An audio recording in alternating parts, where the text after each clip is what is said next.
2023 was arguably one of the best years for new game releases in quite some time, so selfishly I was hoping coming into 2024 that there would just be a few less games I wanted to buy day one, partially for the sake of my wallet, but also so I would have more of an opportunity to chip away at my backlog and all of these games that I've yet to play.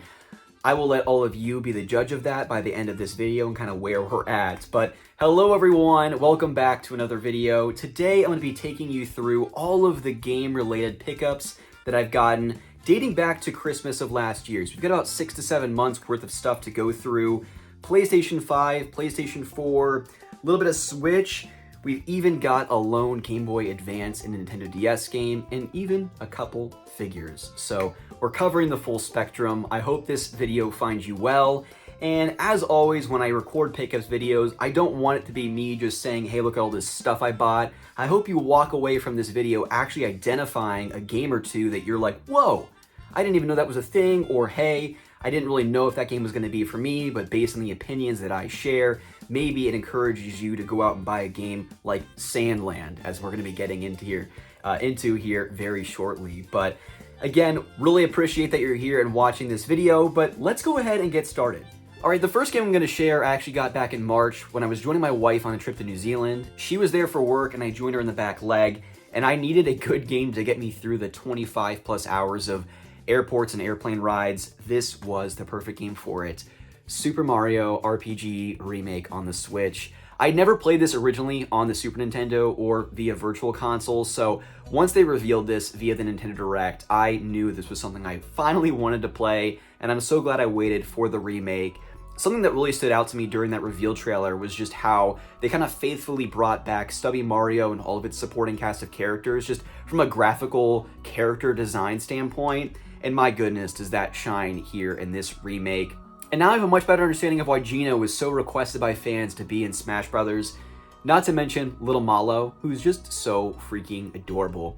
I just can't emphasize enough, after playing this game for about 5 to 6 hours, I only have 3 of the legendary stars.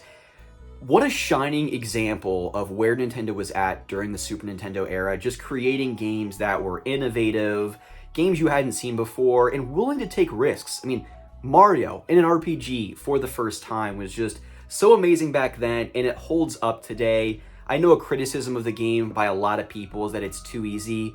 Maybe it was time and place that I played it, but when I was thousands of feet up in the air in an airplane, the last thing I wanted was to play something like Dark Souls.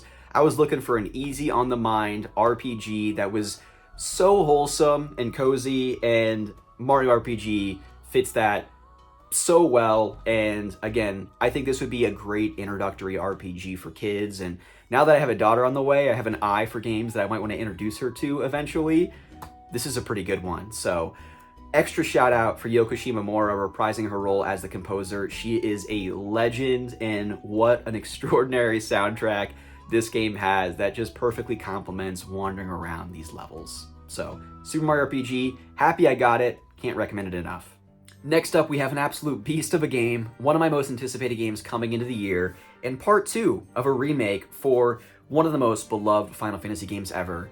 I'm of course talking about Final Fantasy VII Rebirth. I have the deluxe edition here. I want to preface this by saying that I am not going to include any story-related spoilers or include any gameplay footage deep into the game, but if you have a heightened sensitivity to spoilers whatsoever, fast forward to the next game. The last thing I want to do with these pickups videos is ruin anyone's experience for a game before they have an opportunity to play it. So I'll say that now.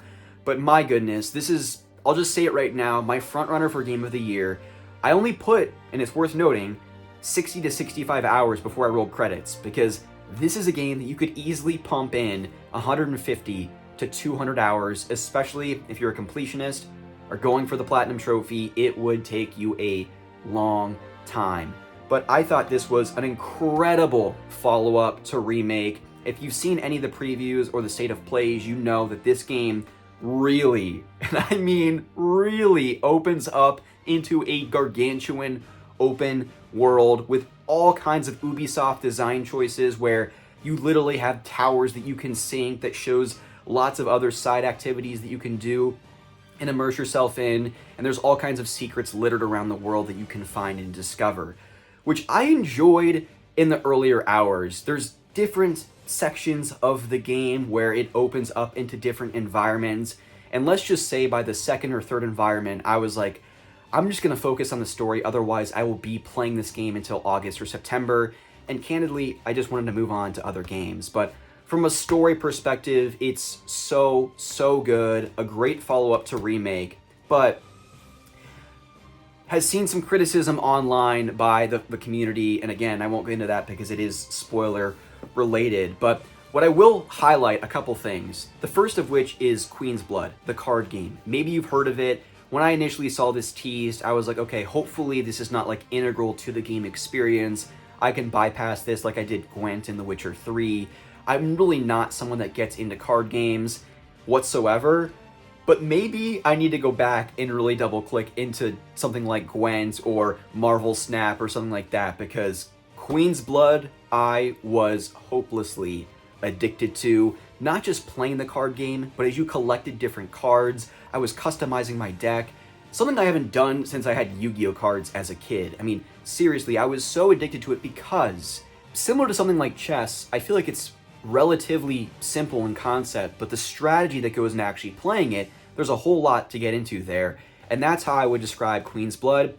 Great tutorials to get you in the door, and anytime I went to a new city, that was the first activity that I ran to, was finding those Queen's Blood players and beating them. And sometimes it took multiple times. I had to customize my deck to figure out the best way to beat that particular player. And throughout the course of the game, surprisingly, that was the one side activity that I never shied away from, always went to first.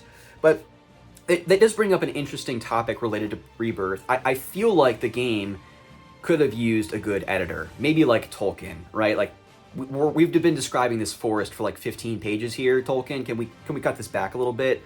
Similarly, I feel like Rebirth could have just, I'm not even going to call it fat, because there's a lot of good content, and I'll speak to the side quests here in a second, but there is just so much game here, and because oftentimes it is so compelling, you might feel a need to do everything in the open world, and if you're going to do that, you're easily clocking in 150 hours into this game, and I just don't feel like it's necessary to get across the story they wanted to tell in Rebirth. But again, I beat the game in 60 to 65 hours, so you can make a conscious choice as the player to say, all of this stuff is extra, even if it does add to the character development in many cases. I can beeline it, focus on the story, and not really dabble in a lot of the side quest stuff, or maybe I come back to it once I roll credits towards the end of the game. So it's really up to you. Yes, I feel like there's a lot of fluff in the game, but you don't have to play it. The game doesn't force your hand at a lot of that content. So it's kind of a balancing act of how much Rebirth do you actually want to play.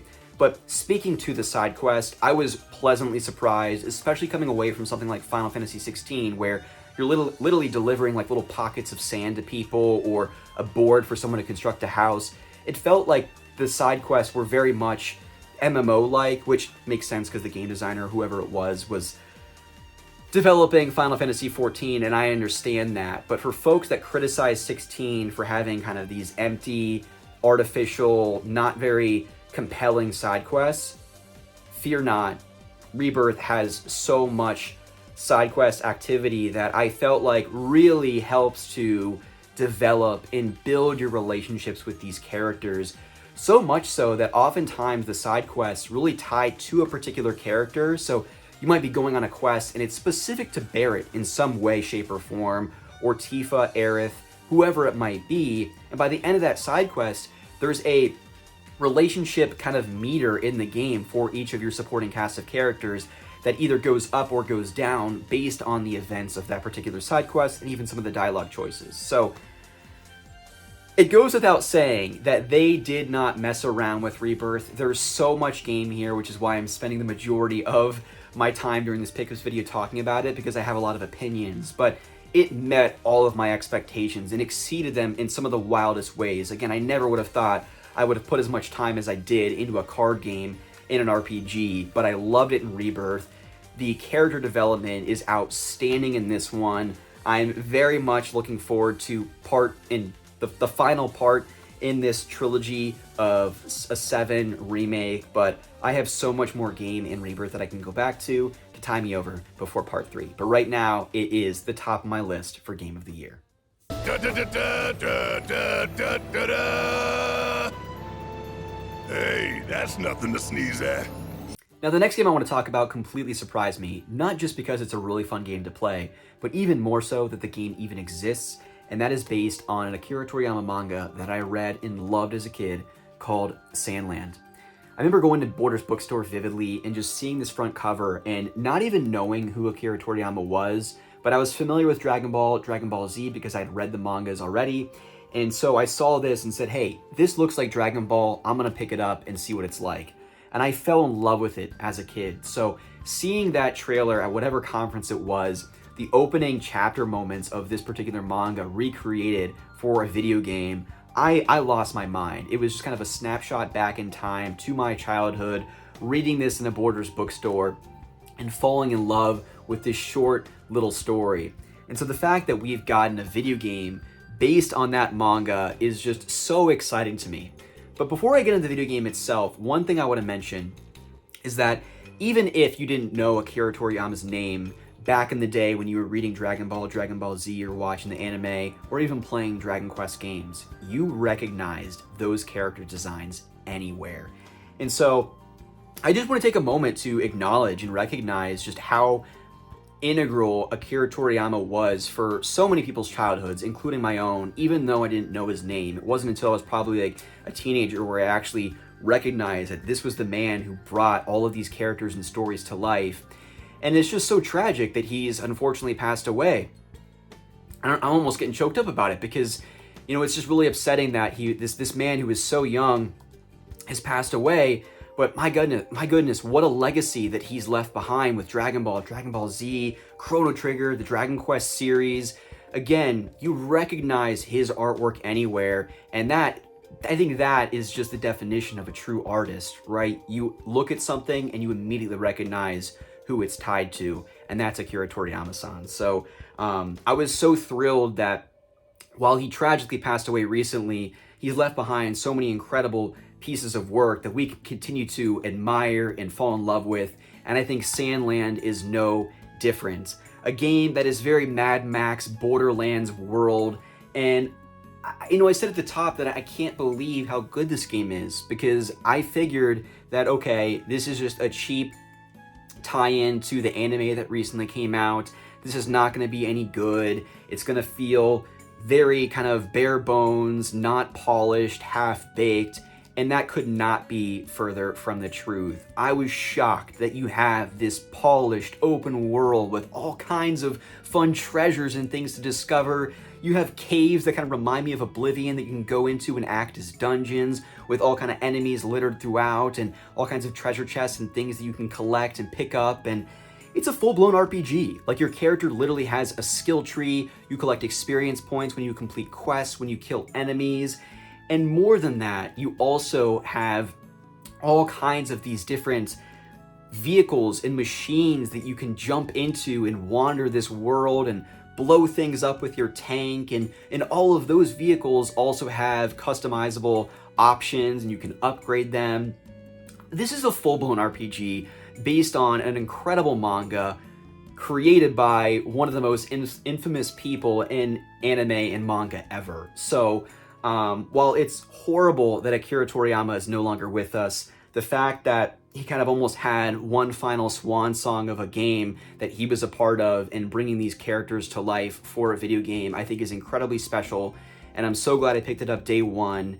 And I would really encourage others, if you like semi-open world action RPGs, give this one a shot. At the very least, look up some additional gameplay footage or reviews, but know that it has my kind of seal of approval. I've been really enjoying it. There's all kinds of ways that you can navigate this world, even in a stealth-like fashion. You can go in these different environments and just blow things up and just have a good time. Sandland is really special in many ways, and I'm just so glad that we have this game to kind of memorialize this fantastic manga. Just wait till you see what I'm packing.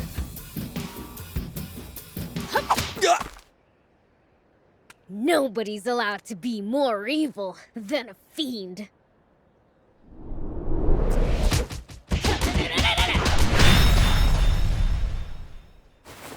Okay, the next game here is one of my most anticipated games coming into the year, and that is Rise of the Ronin.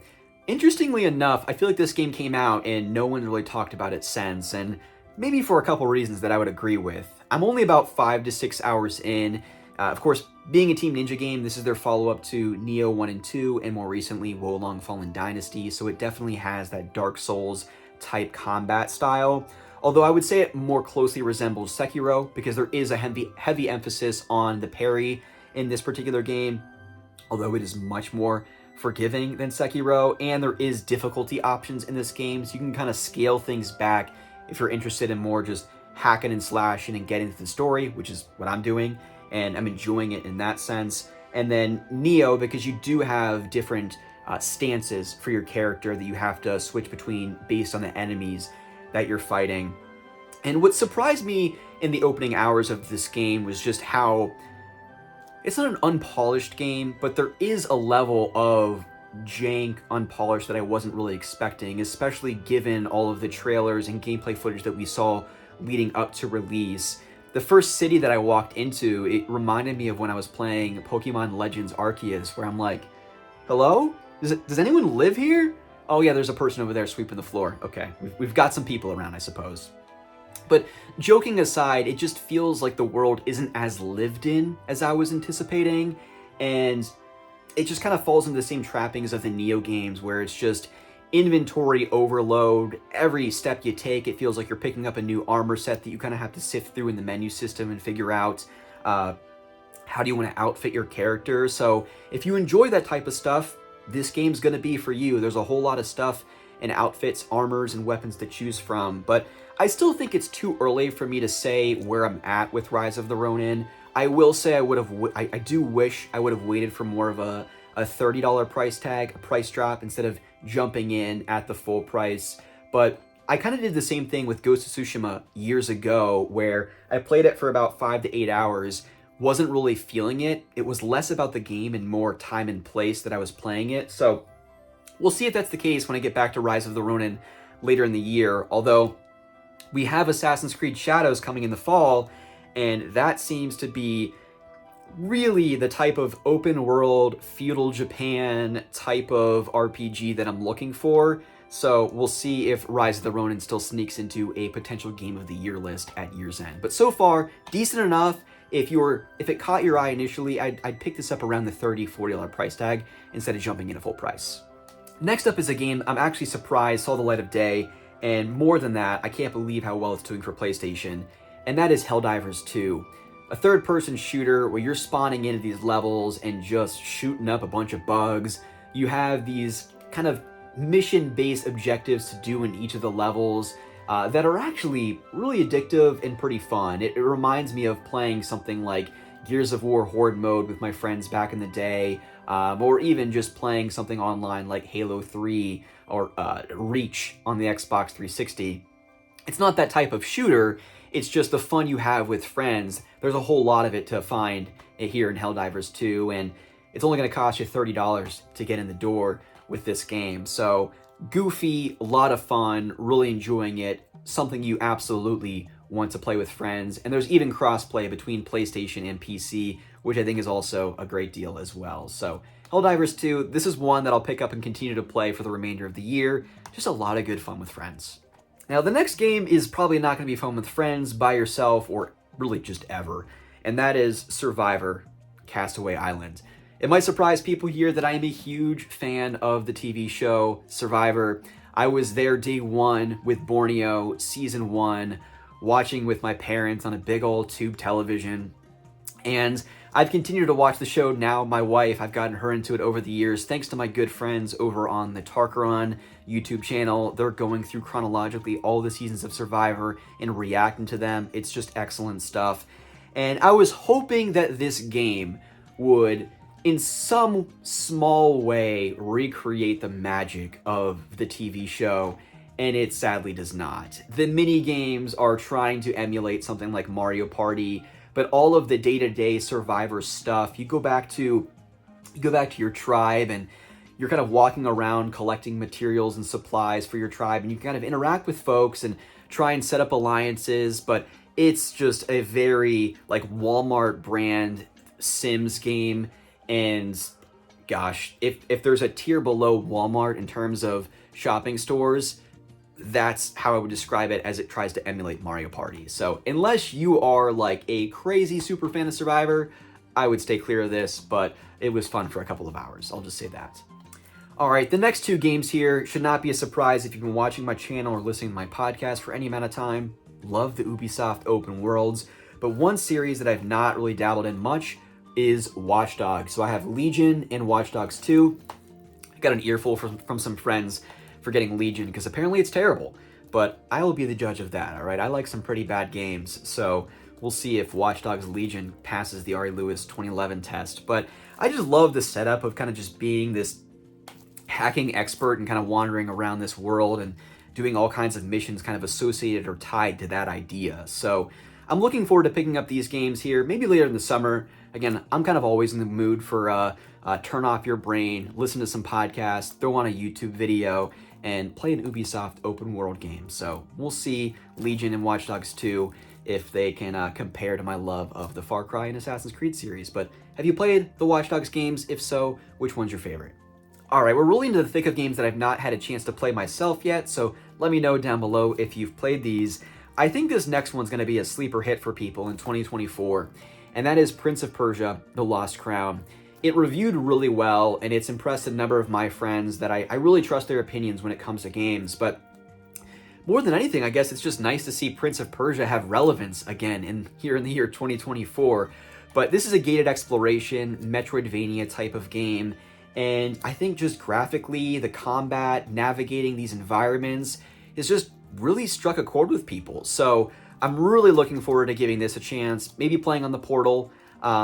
Such a game changer of a device. I know it's not something you can take everywhere necessarily, but for me, playing games at night, and certainly when my daughter arrives, I feel like it's just gonna really be a game changer for how I continue to chip away at my PS4 and PS5 backlog. But gated exploration, Prince of Persia, had a budget price. I think it was $30 or $40 at retail. So looking forward to playing this. If you've played it, let me know what you think. Can't wait to give this a try.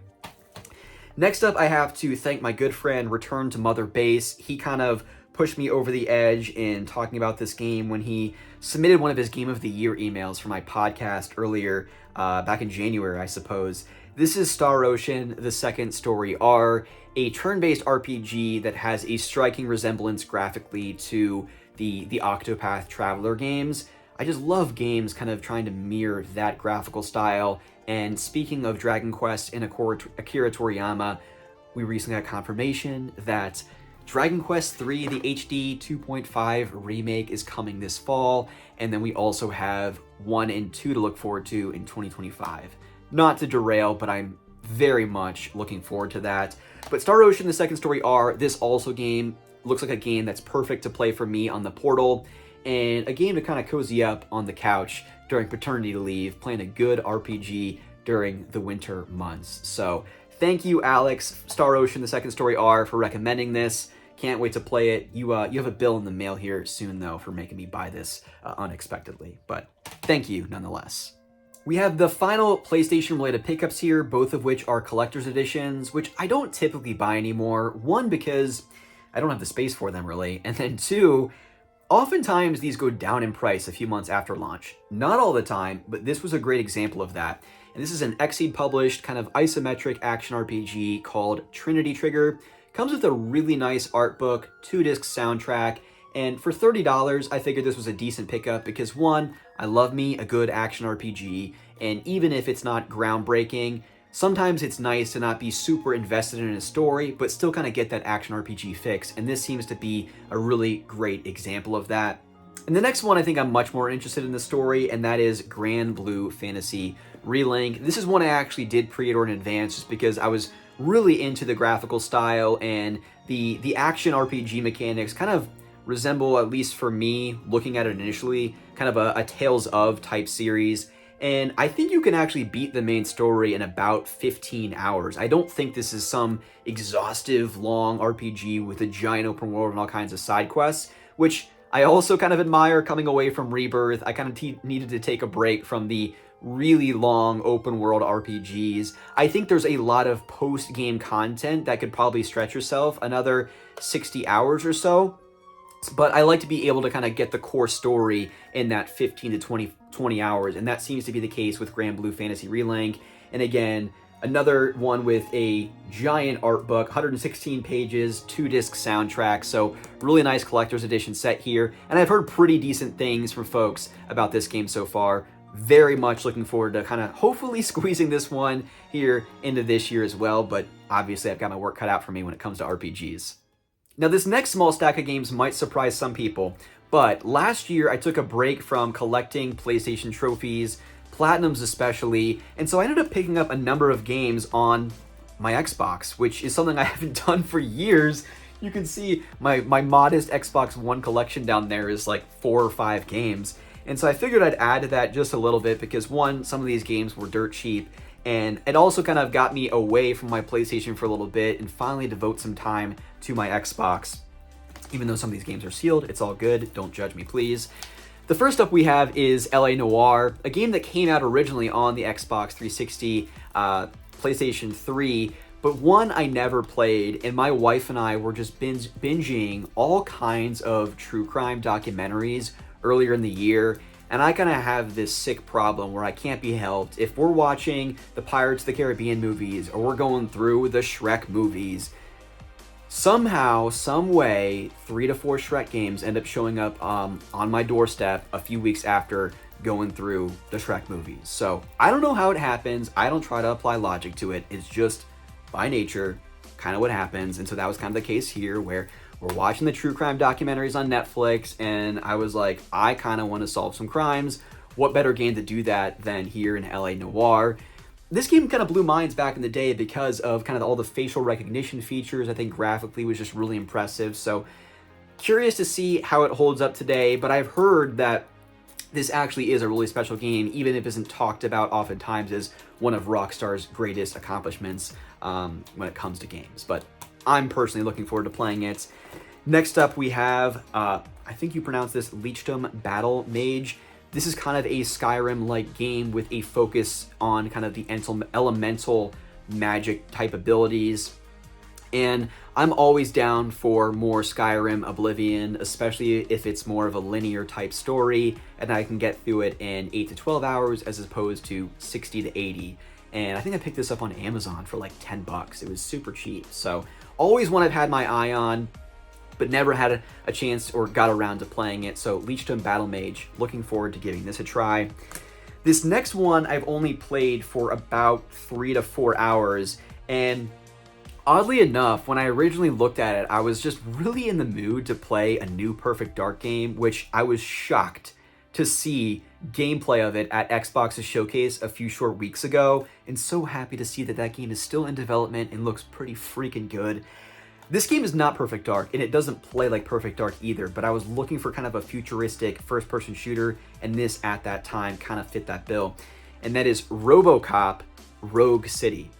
Now, I've never actually seen any of the RoboCop movies, and so I was kind of shocked when I first started playing this to see how violent it was, how graphic it was, and just how generally over the top the game and story and characters were. But fitting enough, I suppose, for the 80s. The character has some killer one-liners, but from a gameplay side of things, it actually really captures, I think, the magic of RoboCop well, because you're this dude in a giant steel suit, and so when you're walking around the world, it almost feels like you're kind of one of the big daddies in BioShock 2. You feel the heaviness of your character wandering this world.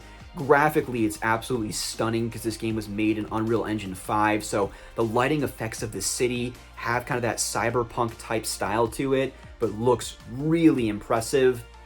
And you're kind of, you're a cop, right? You're RoboCop, and so it has kind of a Batman Arkham City style where you'll go into an arcade or a bar or maybe a stop on a corner, and you'll kind of go into almost this kind of like different type of vision like you did in the Batman games, and you're kind of picking up and gathering clues to try and piece together the scene, what happened, to identify maybe where the person was that you need to go find and kill. So Surprisingly, a decent enough game here. The developers didn't try and just push a game out the door. Again, graphically looks incredible. The shooting mechanics feel strong, and there's even kind of a Batman detective type story gameplay style baked into the game as well. But I can't emphasize enough, this game is brutal, really violent, and again, some killer one-liners. It's actually pretty great.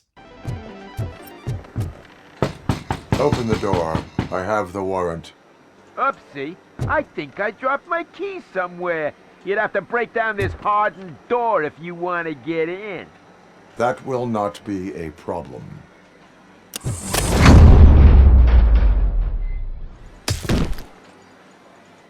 And then lastly, on the Xbox side of things is a game that my dad got me for Christmas, Cyberpunk 2077. I think finally now that CD Projekt Red has completely cleaned this game up, there's no more bugs, or at least nothing to the degree that there was at the launch of this game. What a mess that was. I'm looking forward to finally playing this game, eventually playing the Phantom Liberty DLC, and just generally really looking forward to giving this game a try. It seems like my type of game, especially coming away from something like Starfield last year, just first-person, open-world RPG like that. Cyberpunk 2077, I've obviously heard really great things. CD Projekt Red doesn't tend to miss. They just might release their games a little earlier than they probably should at times. They've got shareholders to speak to, of course, so it makes sense in that regard, I suppose. But cannot wait to play Cyberpunk 2077. Have you played it? What did you think?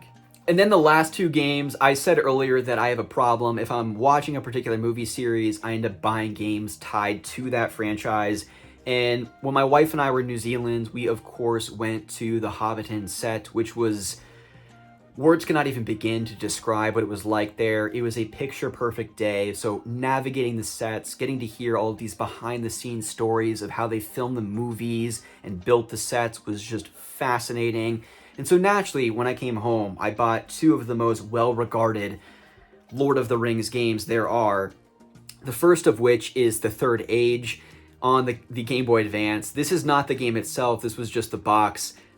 Surprisingly enough, if you've not gotten enough Fire Emblem love in your Game Boy Advance yet, look no further than The Third Age, because unlike its console game counterpart, which was more of a Final Fantasy X turn-based RPG, this is actually kind of a grid-based tactical RPG similar to Fire Emblem, playing through the same events that you do in that consoleized version. So I mean it when I say this is genuinely a pretty decent game, and you can probably get the cart-only version for relatively cheap on eBay.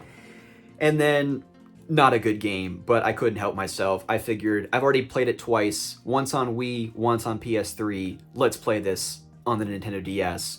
That is Lord of the Rings, Aragorn's Quest. I've heard this game is pretty bad. It looks like kind of a Diablo-style, over-the-shoulder, isometric-ish action RPG where you play through the same stories you probably do in the Wii and PS3 versions of Aragorn's Quest, but I love me some Viggo Mortensen. Aragorn's the best, so why not play Aragorn's Quest? Now lastly, to wrap up this giant pickups video, we have two figures, the first of which is based on a manga series that I also discovered at Borders Bookstore as a kid, and one of the main reasons why I picked it up off the shelf and bought it was because of this character, and that is Vash the Stampede. I just thought he was so freaking cool, and so when I saw this figure go up for pre-order, I think it was only like $30, $40. It wasn't too terribly expensive, and he sits nicely up there on the shelf next to our pals Spyro and Rapide from Tales of Vesperia. So, love this figure, really nice, well done, and Vash is just an absolute badass. Looks so freaking cool, so happy to have this. And then, of course, because of the tragic passing of Akira Toriyama, I've been going through the Dragon Ball manga series again, and so naturally, I had to get a little Kid Goku figure. I have a little bit of a Dragon Ball Z figure shrine. I picked up a whole bunch of them when I was over in Japan, so maybe I'll do some B-roll and find a way to place him on the shelf over there so you can get a good look at him, but seemed like a great figure. I'm not really sure what the, I guess the creator of this particular figure series is, but it looked good enough for me. And Kid Goku, also just such a good little guy. Happy to have him over there on the shelf. All right, everyone, that is everything I picked up over the past 6 to 7 months. Hopefully you enjoyed this video, and like I said at the top, identified a game or two that now you want to go out, pick up, and play, like a Sandlands, maybe Star Ocean Second Story R, or maybe even Lord of the Rings, The Third Age on the Game Boy Advance.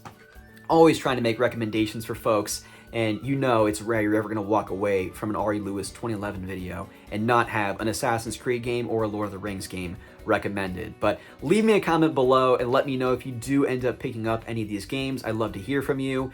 And kind of a reoccurring thing whenever I record here is teasing up my next video. And so we have Indiana Jones and the Emperor's Tomb on PlayStation 2.